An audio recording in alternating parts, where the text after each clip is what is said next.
Apple has spent years watching every other company fumble through folding phones while staying completely silent on the category.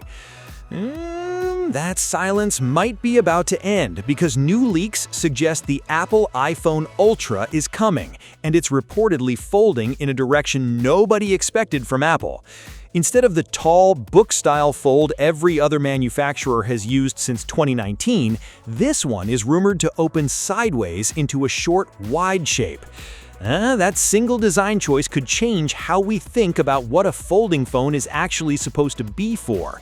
Stick with me, because the hinge material, the battery size, and one major missing feature are all things you need to hear before this thing officially launches.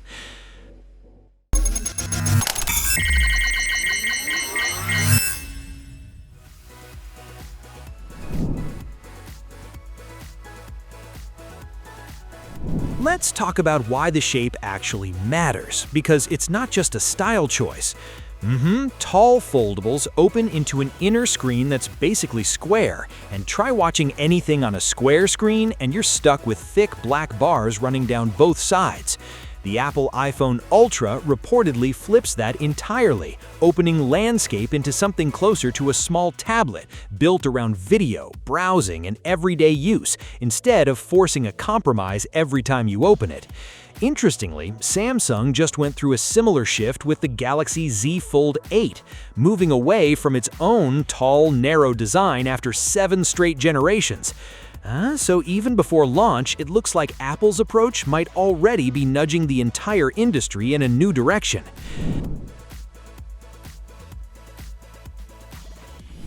Now let's get into the actual specs, because this is where the leaks start sounding genuinely wild. Current reports point to the Apple iPhone Ultra measuring somewhere around 4.5 to 4.8 millimeters thick when unfolded, which would be thinner than most regular smartphones sold today, and closer to 9 to 9.5 millimeters when folded shut.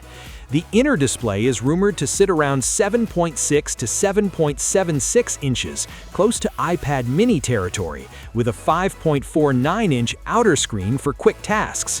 Someone actually compared the folded size directly against the old iPhone 13 mini, and reportedly it comes out only slightly bigger. So if you've missed that compact form factor, this might be the closest thing Apple brings back. The frame apparently mixes titanium and aluminum, and the hinge is said to use a liquid metal alloy built specifically to resist the wear that comes from folding thousands of times over years of daily use. Every folding phone ever made has had the same complaint: that visible crease running down the middle of the screen. Early reports suggest Apple may have actually solved it here, describing the crease on the iPhone Ultra as remarkably shallow, to the point where you might barely feel it running your thumb across the display. There's also apparently a vapor chamber cooling system packed into a body this thin, which is a genuinely impressive engineering claim if it holds up. But not everything is a win. Face ID reportedly isn't making the cut here at all, with Touch ID returning inside the power button instead, similar to how it already works on the iPad Air. On the camera side, things stay fairly simple, with dual 48-megapixel lenses on the back, a wide and an ultra-wide, and no telephoto lens due to how little internal space is available. Up front, though, there's a clever detail worth mentioning: 2 separate selfie cameras, one built into each display, so you get a working front camera whether the phone is open or closed. Power is expected to come from Apple's A20 chip, paired with 12 gigabytes of RAM, with iOS 27 reportedly built specifically to support proper side-by-side multitasking on a screen this size.